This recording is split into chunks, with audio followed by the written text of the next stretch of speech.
when we were thinking about a drop, I kind of approached it as how can I make this like a concert pre-sale, because it kind of creates hype because there's exclusivity around it. So everyone that was in the lead list got notified. The pre-sale is starting next Tuesday. You're going to get a password next Tuesday in your inbox. We kind of released the designs on that Friday. People were able to see the designs and they could like decide, okay, I want this sport specifically. And then on the Tuesday, they got their passwords and we locked the site for 3 days. For 3 days, the only way you could go on the website was with the password that you got. In the last hour, we saw a ton of sales coming in because people were like, what's going to happen after? They don't know what's going to happen. There's like unknown. And what's certain is that they have the password now and that they can buy. It just made it feel premium, you know.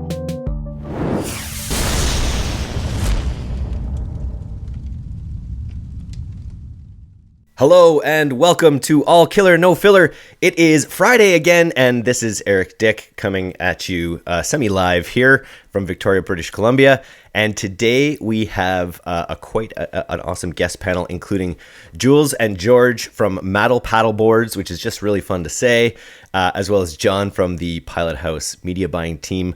Welcome to the podcast today, Jules and George. Can you start just a little bit with the story of Maddle? How did Maddle come to be? Yes, thank you, Eric. Thank you for inviting us on the podcast today. So Maddle was created last year because we have a couple of companies in the sporting goods verticals, and we were looking at different spaces to expand, and we kind of saw an opportunity in that area specifically because, as you could imagine, with COVID, there was a big surge of people getting interested with outdoor sports. So you could see like camping gear being sold out, tennis gear, golf gear, and as myself, somebody that loves the outdoors, I felt like that was a niche that I wanted to go into.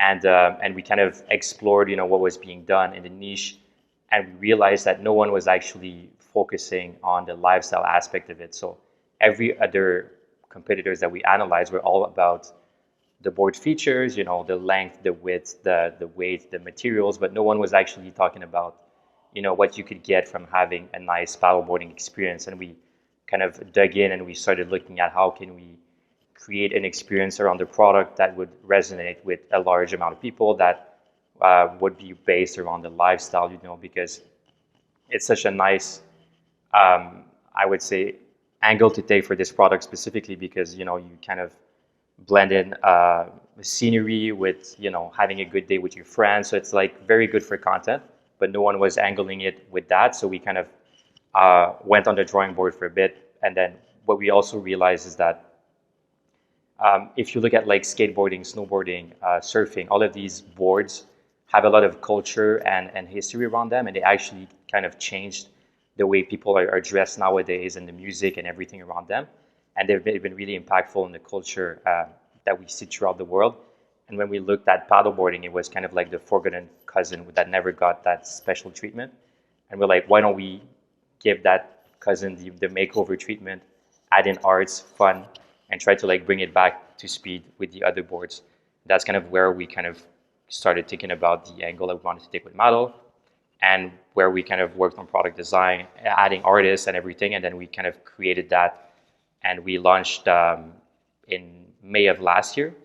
We kind of like announced and kind of started pre-ordering, and it was super successful. We sold out like 3 times during the last summer. We couldn't keep up with demand, and that was only in Canada actually. So now we're back this year with our pre-launch that we just did. That was super successful, and I think we'll go over that in a couple of minutes, I think.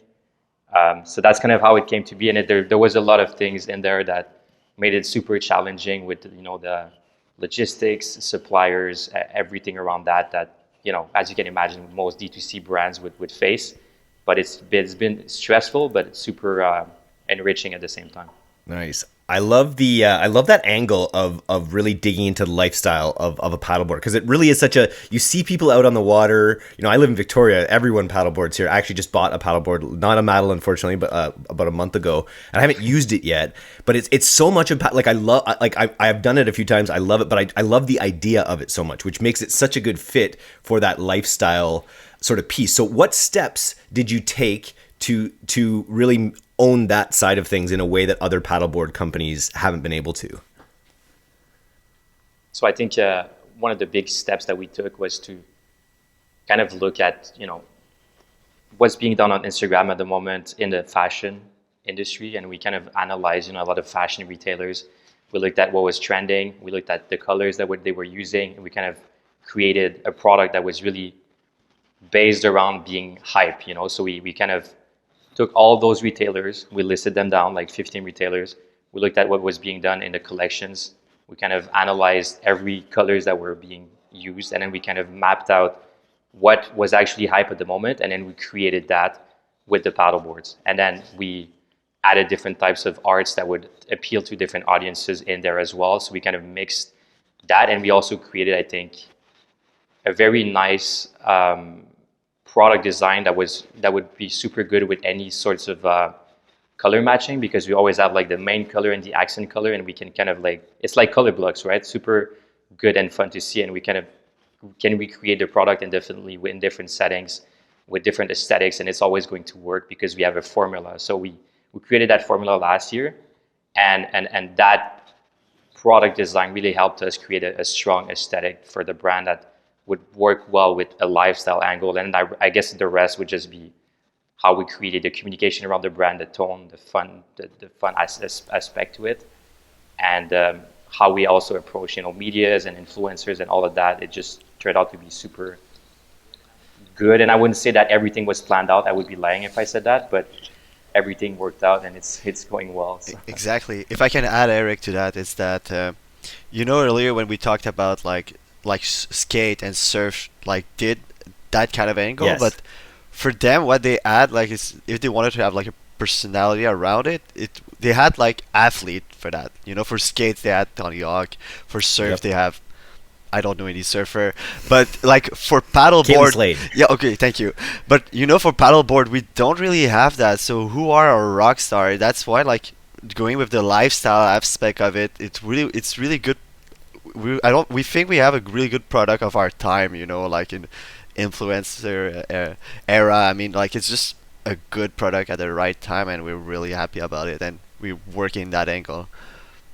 Yeah. And it's such amazing surface area. It's literally like, it's so big. The fact that you wouldn't be using it for art, just doesn't make sense. People have these in their homes, and so I think it's just a really great opportunity to kind of use that space in a way that like brings in users.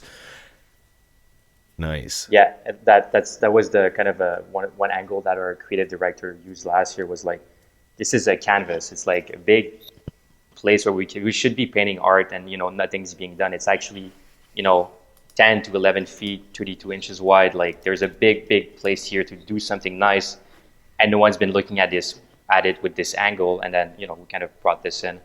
And George, to your point, I think, like you said, it's kind of like a product where the hero is actually the person. So we tried also to be more inclusive with our approach.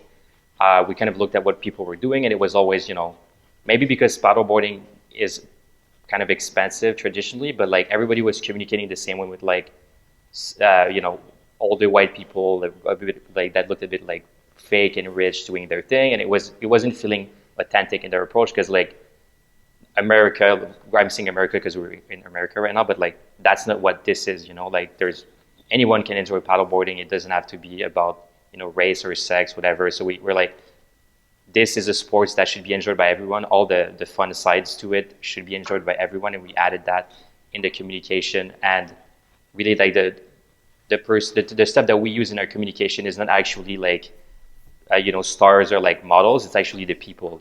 Like, that's why I think it's been so successful so far, is putting the user as the centerpiece of our communication and really pushing that forward and making people aspire to be that person when they look at our communication, and they kind of it creates kind of fear of missing out, and we kind of just it's like a beneficial circle. Like, we promote that, they send us UGC, and it's just super fun to like activate that niche.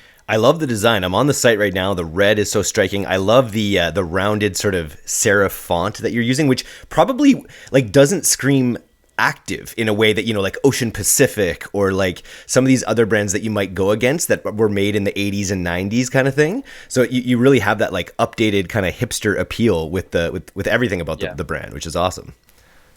Yeah, exactly. It's about having a good time and relaxing. Like, if you're looking for a board that's going to be extremely capable, and you're going to pay more. And it's not about that for us. It's about everything else. But it's very good for the price. But we don't want the user to be inspired by the specs more than the lifestyle that comes. It's entry level too, right? It's that you can go all the way up to a I don't know, a titanium board. I don't even know, but 90% of people are going to be buying an entry level board when they enter the space to even see if they like it, right?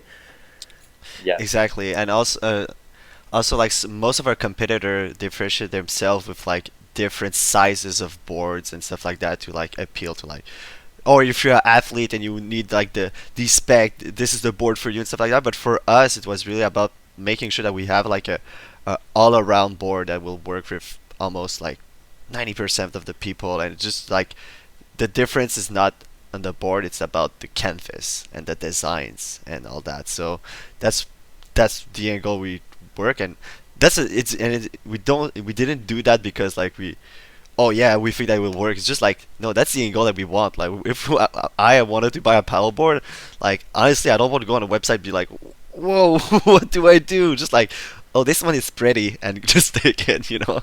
Like, I trust the company that they did the work of, like, this is a all-around that will work for, like, most cases, and then, boom, a good design. I love it. Between Montreal Weights, which is another company that you guys run, and Maddle, you love launching big, heavy products with solid AOV, which I guess is two sides of that discussion. Are there any downsides to sort of focusing on products that are so large and materials intensive even? Yeah. Like you said, I think initially we have our other company, Montreal Weights, which is based around a D2C home gym distributor in Canada. And the reason we kind of launched Maddle as well as a complementary business is because we wanted to have activity year long, so the high seasons counterbalance each other. Of course, for us, it was kind of natural to go into the paddleboards because, like you said, the AOV is similar. And so in terms of like our approach to like Facebook influencers, things like that, even if our CPA can be like $100, the return on ad spend is still going to be excellent because the product has such a high value. So I think it can be a bit more forgiving. If your marketing is not maybe optimized because you're getting so much money out of a few transactions, and it's not about getting that much people on the website. It's more about creating high quality leads that are going to purchase. And so for us, so far, and we also have another brand in the gym space as well, and it's worked out well so far for us. And I feel like that's kind of our thing, like high AOV, hard to ship products. Gym equipment is another story, I would say, where you're shipping like pallets and like super heavy stuff to like remote areas. It's a lot harder. Like for me, when we work with the paddleboards, it's like so easy, like $1. Like it's oversized for some distributors, but it's like fun. No problems for us with that. That's awesome. Who buys more, men or women, or is it about even? For us, it's about 80% women for Maddle. I would say last year the collection was less balanced, so we had more pink, a more feminine approach to it. This year it's a bit more balanced. So I think, we haven't spoken about the launch yet, but because we launched with an existing audience, since the launch it's still 80% women. But I think once it's purely based on creating new leads and traffic, it should even out a bit more. But I think overall our brand is feminine, and I think it works so well with the lifestyle angle. I wouldn't change anything about that. Very cool. Yeah, well, we've teased the launch enough here. You guys had a really successful launch with this product. Can you break it down? What were the most important key aspects of this launch to make it successful? And what can you say about how successful it was? You don't have to give specific numbers, but what can you say about how successful it was? Yeah, let's say last year we sold a specific amount of products, over 4 months. And this year with the launch, we did about 15% of that in 4 days.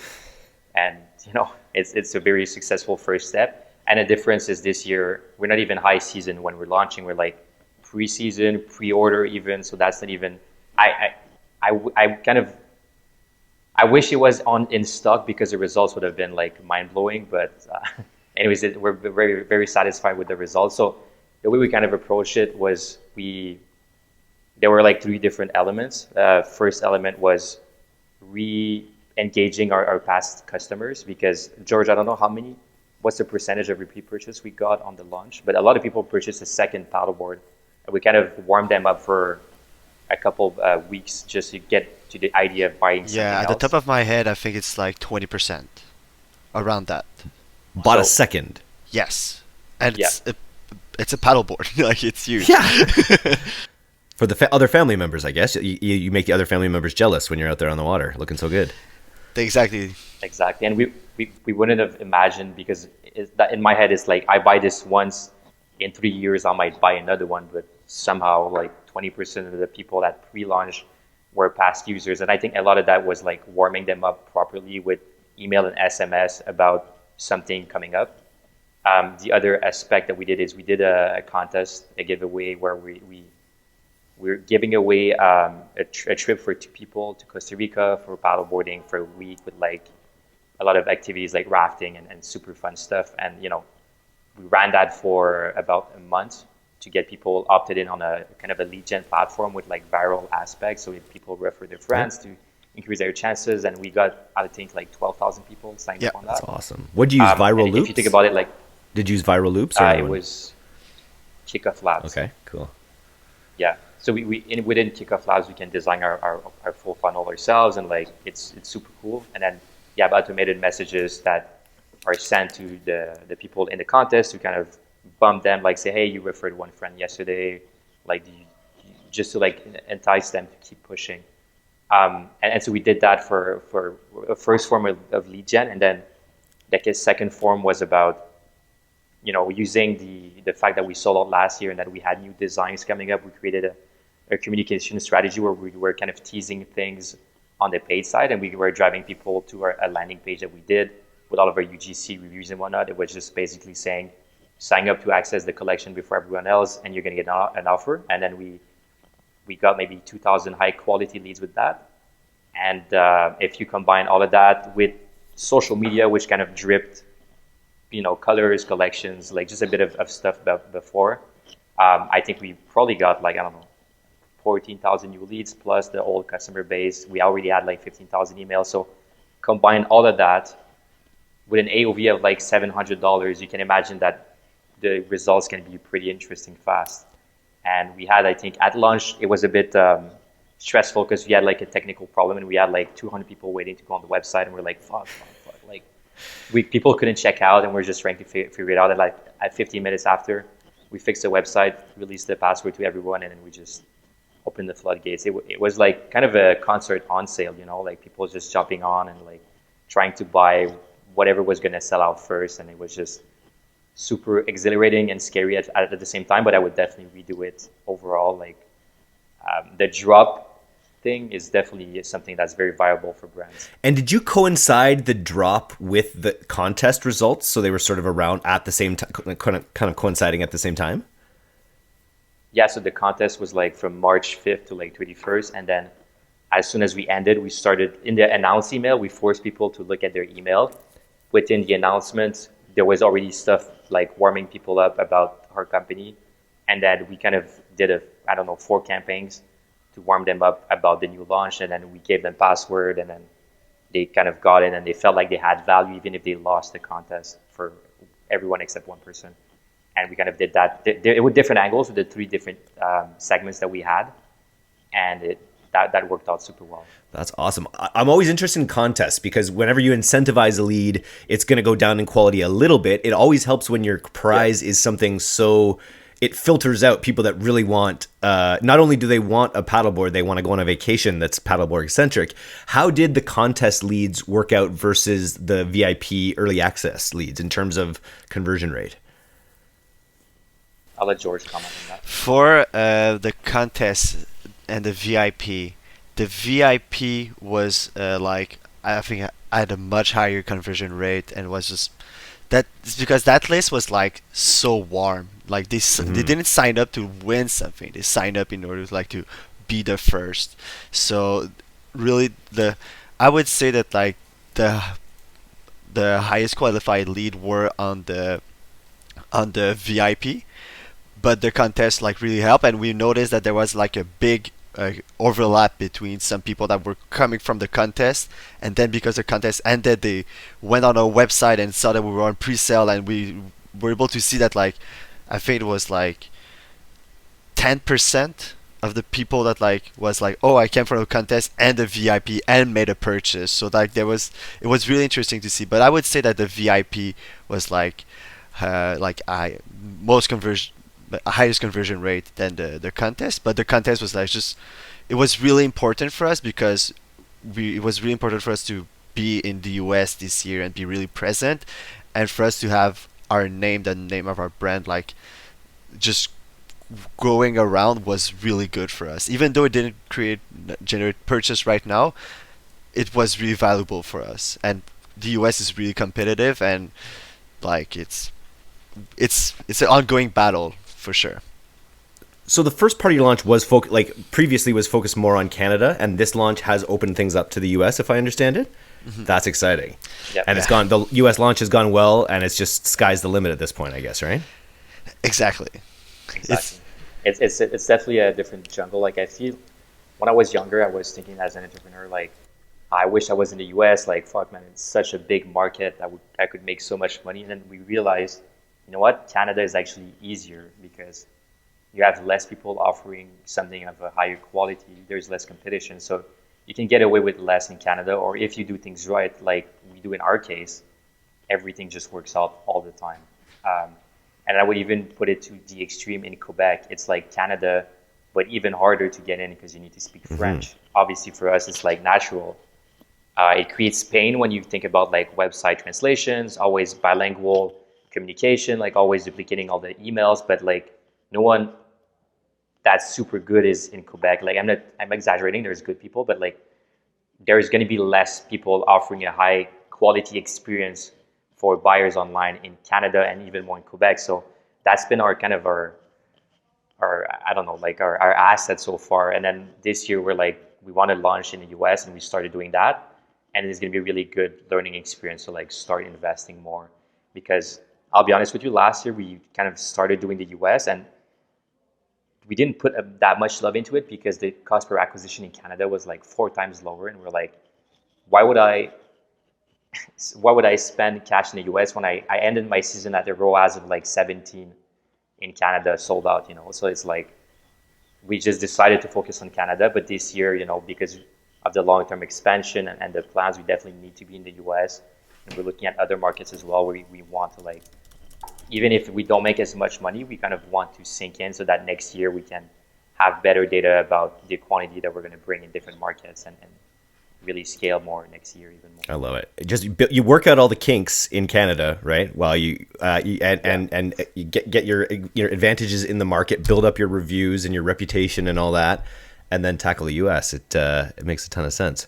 John, on the Pilothouse side, when this sort of account came in, what were kind of your first moves? First moves were very much just building that lead list. So, you know, the guys over at Maddle had, you know, a very thought out plan already, like for, you know, us hopping on to the account. So yeah, just working in tandem and, you know, really assisting with, you know, with what they had already planned was kind of our main focus here. And yeah, I mean, we obviously saw a ton of success. Like we kind of came at the tail end of pushing the trip funnel, but everything else was, you know, super successful, obviously, and obviously generating a lot of hype and, you know, teasing collection drops and passwords and things like that. I think just played like really much into our favor. And yeah, I mean, super successful, obviously, and definitely some interesting learnings. Let's talk about the password. This is just something we haven't talked about before. This is just an added layer of how you do the contest, basically. Where explain to me how the password works. So our top process, I really like. Okay, I'm going to take a step back. I used to work in the concert industry. I've done marketing campaigns for festivals and concerts for hundreds of them.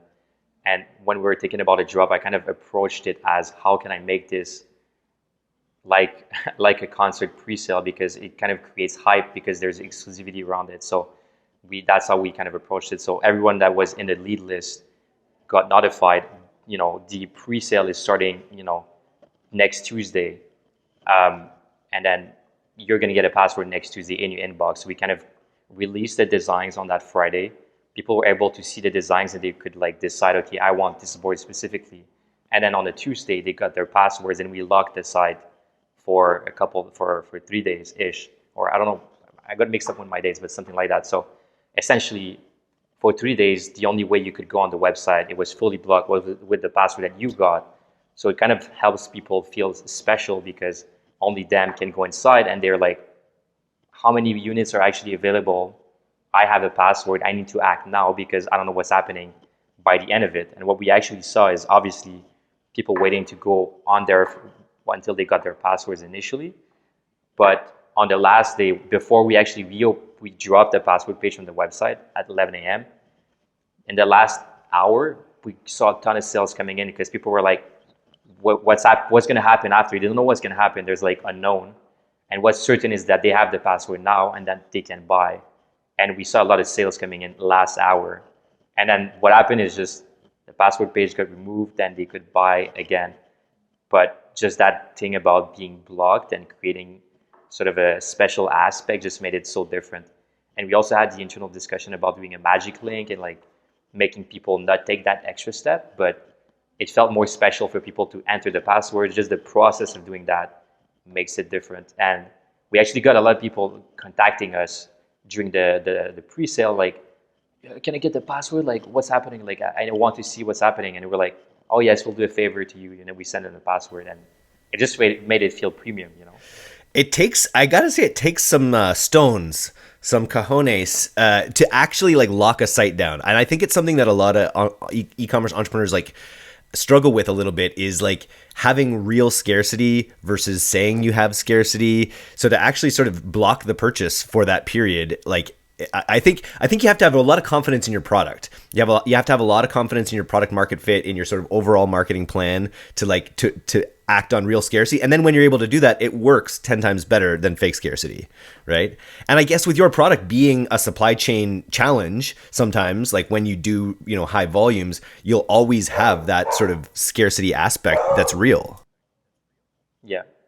I mean, for us, the big scarcity aspect definitely came in when you look at the way we approach the product. Like, we have 30 different designs for the same product. So eventually, I already see with the velocity of some colors that some of them are going to sell out first, and last year it was like that. Like, after 3 weeks, we're sold out of the best SKUs, and it's going to happen again. We try to communicate that to the people. Like, last year we sold out. Like, it's very real. It's going to happen again. And if you don't want to wait until the next batch, which is going to arrive, I don't know when, with everything that's happening in China at the moment, you need to act now. Obviously I can't say all of that this way, but it's real that if you don't buy now, you're going to get left in the dust. And just to your point about the challenges in terms of logistics, like even now in China, there's lockdowns happening at the moment with the government, where they just arbitrarily shut down the full cities or factories where basically for us, they shut down an area of a city where a factory was in. So for 3 weeks, 10 days before it was supposed to be ended, we couldn't keep doing production. And so that's happened in 2 of our factories because all of our goods, all the accessories are getting manufactured at different places. And so what happens now is that we have our timeline. It's a seasonal product, so we have to figure something out to move the freight out of China super fast. So what we're actually doing this year, like we did last year, we're actually, even if we're in Canada, we're shipping from Ningbo or Shanghai directly to LA with an express vessel line. That's more premium. It's much more expensive. And then we're trucking from LA to Montreal or Toronto to our warehouse. And then we're paying duties in the US. We're asking them back in a year just so we can get them on time for the season. And it's going to work, but it's just a lot of like puzzle pieces just so we get the products here on time. If it wasn't for that lockdown, we would have been okay with regular shipping lines, but we have to adapt, and I'm sure a lot of different retailers are living the same thing. But for us, there's no other way. We have to like make it happen, and we always find a way. And luckily, your AOV supports it. Right, exactly. For me, like the extra $15 to do this whole thing is actually, I can absorb that. Whereas for some other products, it's definitely not feasible for sure.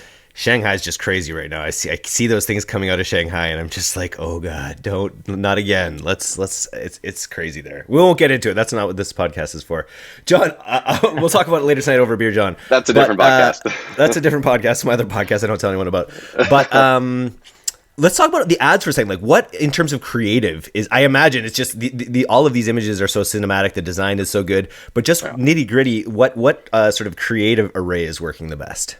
Yeah. Good question. I mean, just like you mentioned, because the products are so, so nice to look at, so aesthetic, all those things, carousels seem to do the best. I think it was, before last year, it was also their top performing ads, but people just like to kind of thumb through and check out all the different, different styles, different like artwork and colors, things like that.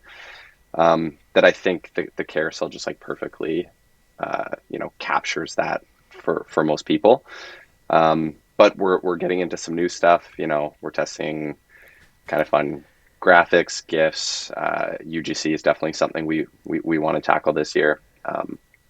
We ran some like early tests, and yeah, just like the click cost on UGC is incredibly low for the account. So tons of stuff we still want to test.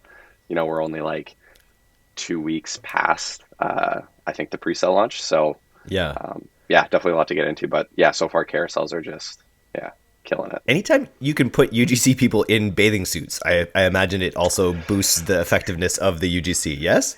yeah, you could say that. Guys in speedos. I did see a guy in speedo on the website. That's very yeah. Who needs all that extra fabric? One of our best. Is it? It was doing pretty well for sure. That's really cool. I was looking at the results of the campaign you guys did to test, the best click-through rates for these, and I was like, okay, all the professional stuff at the top, UGC, and then people in bikinis or like small swimming suits at the bottom, like lowest cost. Yeah. I'm actually wondering, once we, get to like optimizing for purchases with that, like maybe they're gonna generate more clicks, but that might not be qualified traffic. I mean, I don't know, but that's just my first.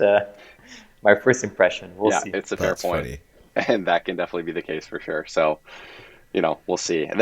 Before we were just running traffic campaigns. But yeah, with an actual like purchase intent, could be a different story. When are you guys going to tackle TikTok? Are you already running TikTok ads, TikTok organic, or is that coming up? We're talking with you guys to start TikTok, but I think just because of the sheer demand of content, we're going to start when we actually get a lot of UGC submissions from people, and it's just like super easy for us to create content. So I think it's just time is of the essence. Like probably in June we'll be out there, and we'll look at doing organic. We already have some influencer partnerships locked down for TikTok, and we definitely want to use that for paid as well. But we haven't done it for any of our brands. So this year it's like this feels like the perfect product to try on TikTok, because again, looks good.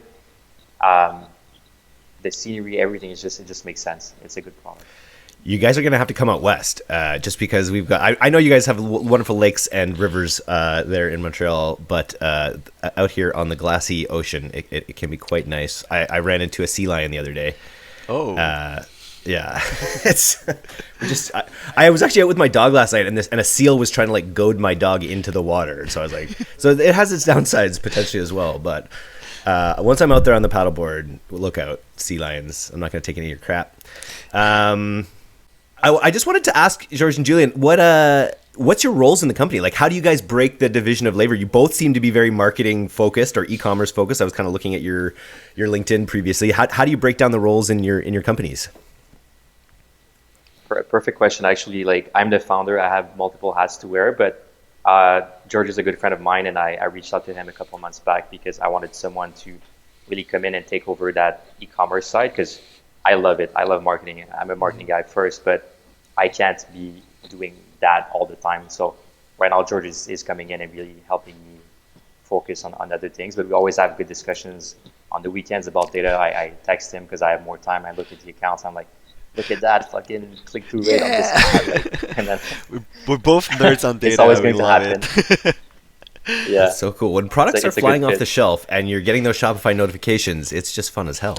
Exactly, but also like our product are so, like you said, it's IOV and like it's it's not a product that we're gonna a ton of it. So like we need to get a lot of data and to like get the knowledge and take decision. It's really fun to discover that. Like for Maddle right now, it's really fun to like get to know like what works right now that we are in pre-sale, but when we're gonna be in stock, and like the product will be like, oh, you buy it right now, in 2 days it'll be at your doorstep. 2 days, 3 days, 5 days. I don't want to get a number right here, but like it's gonna be a different story. And so for us, it's like we need to understand like all of these different scenarios in order to like, all right, well, we have a container coming in, but it will not be in Montreal right now, so we'll be in pre-order.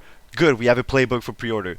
Boom, we have a playbook for in stock, and for all the different product, all the stores, and I just love it. Yeah, That's super exciting. there's a lot of strategy going on now, and I love that about what's happening here at the moment. It's my goal is to increase the amount of people that are working here in the marketing team, because there is so much stuff you can do in the house that is easier than relying on other people. And I'm not talking about agencies specifically, but like just we're doing like surveying with the users right now internally, and we're like getting data, and we're trying to understand our customers more. And it's like stuff that you don't always think about when you're just like converting and like getting people in the funnel, but like getting all of that data and acting on it makes the biggest difference, I think. And it's really something we're trying to hone at the moment. That's cool. Have you tried to cross-sell to any of your other active companies, like to anyone from Montreal Weights? Have you tried to cross-sell paddleboards? I haven't done that. I know that last year I did, when I was talking to customers, we did reference the fact, because they didn't trust us initially. We had no reviews. So like, oh, we operate that other store with like 3,000 reviews. I've used it initially just to like kind of get a bit of trust as a company, but we haven't done it yet. And it's something we joked about the other day. We're like, eventually when there's like the multiple different brands, we know that the customer persona is going to evolve in the different brands, and then eventually the data says that he's going to buy a paddleboard 2 years from here because he started in the fitness and whatever. We're just joking around, but definitely something we want to work on eventually for sure. Nice. So you've got this product that when it gets in front of people, they resonate with it, they love it. They're going to find some color palette that speaks to them. They're going to love the images of being out there. So you've got this great vehicle. What else are you going to do? Maybe even besides ads? Do you have any plans besides ads to get the brand out there to more people, to get more visibility just on the brand, so people start thinking about it in the paddleboarding space more, in the US specifically?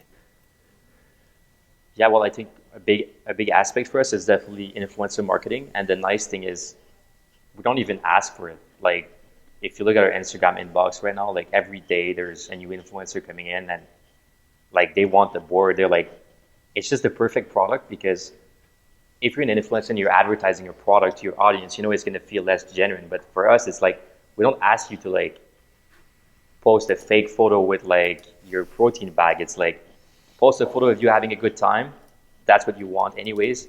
And there's a nice scenery, and there's a good looking product in it. It doesn't even feel like an ad. So like, I feel like that's the big strong point that we have for, influencer marketing, is that they want it. They're like, this is the content that I want. I'm going to get that for free. So we really want to push that this year, like even more intensely. And other than that, we're working on some PR, but like we never know what we're going to get on that end. And also some events probably in Canada. And we have some ideas around that, but the bigger the brand gets, the more we have as a budget for investing in experiential marketing and different things. I don't know, George, if you had any idea of things that you want to No, add. pretty much the same as you. We're working to do some activation here in Montreal. Like, there's a canal right next to our office, and we want to take some paddle there and just like talk to people in Montreal and just have that social proof of like, hey, we're a business from Montreal. We're doing this thing internationally, but like, hey, we're proud to be from here, and like engage with our community.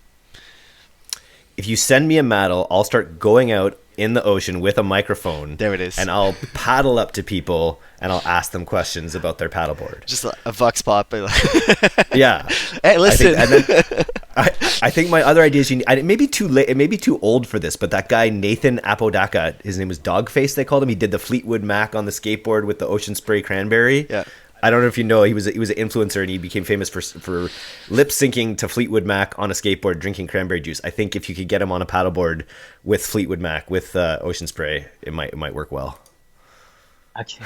I'm gonna ask you for the name after. I'm gonna check it out because these are the kind of things that we can actually do the paddleboard. We have a couple ideas for content creators of concepts. It's just we have to activate them. But I'm sure you can do a lot of things on that. It's like a surface, so it's kind of stable. You can do anything on a paddleboard, and it's probably going to be fun and different. So imagine any TikTok trend on a paddleboard. I love it. Do you know there's a lot of avenues. It reminds me of this saying. You guys may be too young for this, but it was about how you can be a true Canadian is if you can make love in a canoe.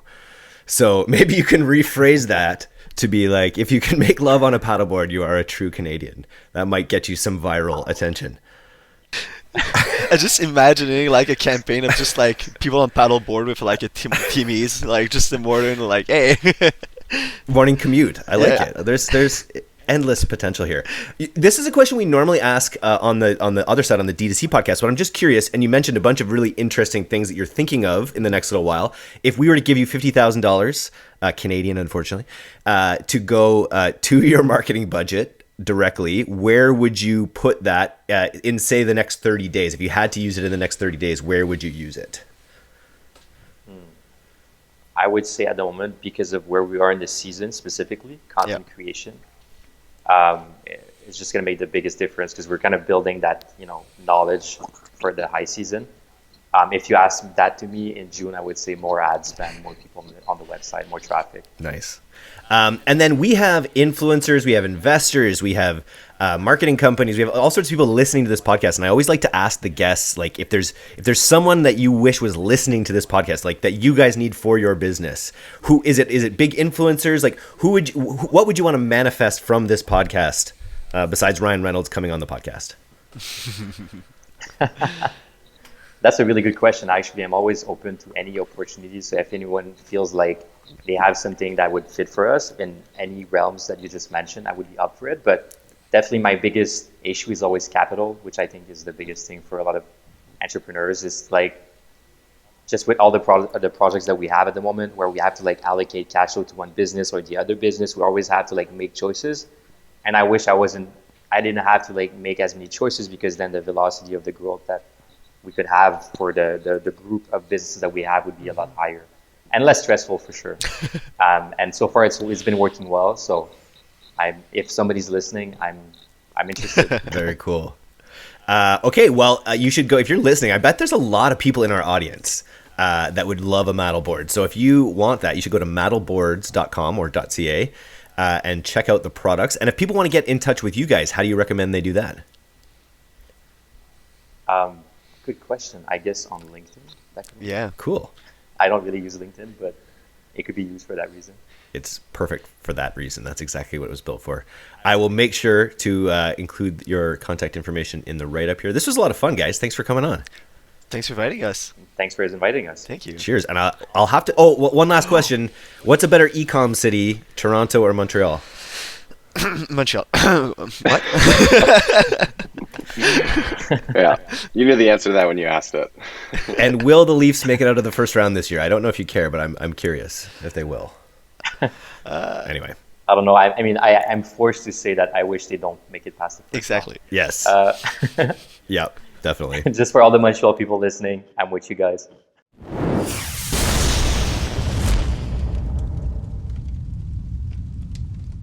Thanks so much for listening to today's episode. If you're not a subscriber to our newsletter, you can do that right now at direct-to-consumer, all one word, .co.